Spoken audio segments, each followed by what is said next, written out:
एक देहाती दुकानदार से, ये टीवी कितने का है? दुकानदार, हम पेंडू को कोई चीज़ नहीं बेचते।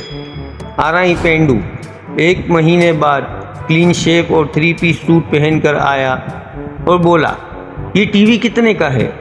दुकानदार, हम पेंडू को कोई चीज़ नहीं बेचते। 2 महीने बाद आराई पेंडू अंग्रेज़ बनकर आया और बोला, what is the cost of that TV? दुकानदार, हम पेंडू को कोई चीज़ नहीं बेचते। आराई पेंडू गुस्से में, तुझे कैसे पता चल जाता है कि मैं पेंडू हूँ? दुकानदार, जनाब, क्योंकि ये टीवी नहीं अवन है।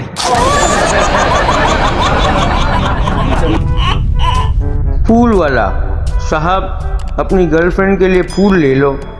पप्पू, मेरी गर्लफ्रेंड नहीं है। फूल वाला, तो मंगेतर के लिए ले लो। पप्पू, मेरी मंगेतर भी नहीं है। फूल वाला, तो बीवी के ले लो साहब। पप्पू, मेरी बीवी भी नहीं है। फूल वाला, ए दुनिया के खुशनसीब इंसान, मेरी तरफ से ये फूल फ्री में ले जाओ।